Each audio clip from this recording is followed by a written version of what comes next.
Hey designers, and welcome back. It's time to make a plan, May 22nd through the 28th.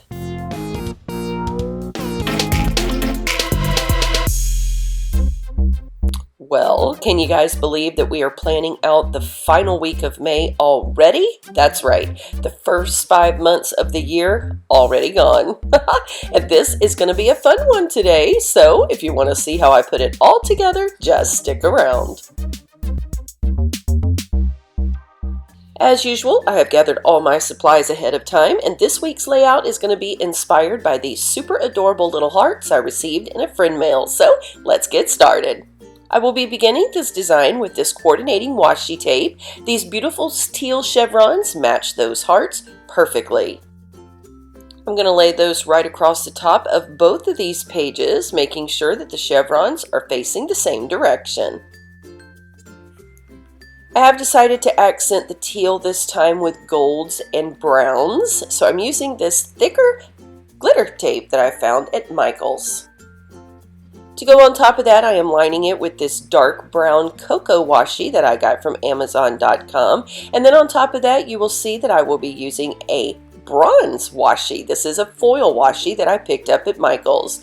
I'm going to bring that dark cocoa color right up to the top there just to add a little more definition, and then I'm going to repeat that again on the other side.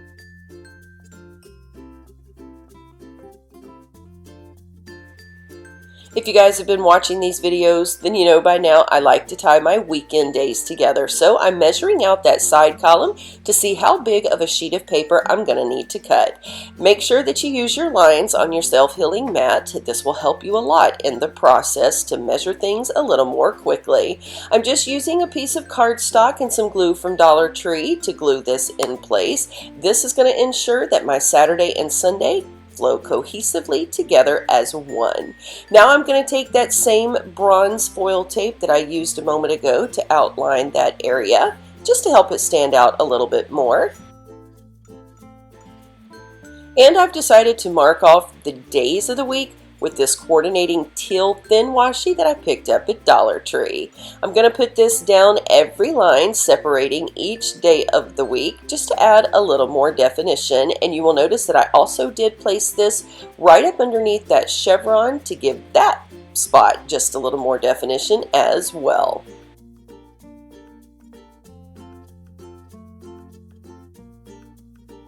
This week we do have a 3-day conference coming up, so I want to make all 3 of those days tie together. I'm measuring out that space and then using a piece of cardstock to cut out a little arrow.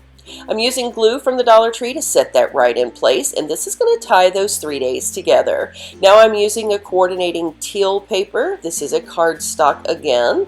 I'm cutting one of these pieces in a little fishtail design and one of these pieces in an arrow. I will be using the same glue from Dollar Tree to overlay the parts on the page where I have used the beige paper, just to add a little more dimension. As you've seen me do before, I am using these little round seals to cover over the pre-printed dates. We will be fixing that up in just a moment. And now you will see that I'm using these super cute little foam letters I received in a friend mail to spell out the word fun for the weekend and also to spell out the month of the year. Using a teal little Sharpie, I am now going to sketch in the dates of the week. I am using that same little Sharpie to write out the name of the event, and because this is a ministerial conference, I am using the gold little foil crosses to accent with. And now it's time to start placing all the little hearts that inspired this layout. I'm using the smallest one as the bullet points for the week and then randomly placing them at different spots. I decided that I needed a little circular piece to accent with, so I'm using the same teal cardstock, cutting out a little half circle and gluing it in place. I will overlay one of those cute little hearts on top of this for another little added dimension. Now it's time to pencil in all our activities. And now you have another super cute weekly layout. It really is easier to put these together than you think. Just look around at your different craft supplies and stickers and see what is inspiring you. Once you find that inspirational element, Just use some accenting pieces to pull it all together. And now we're ready for a new week. I want to thank all of you so very much for taking time to watch today, and I want to remind you, you are created for purpose, so go and be all you can be. I'll see you soon in the next video.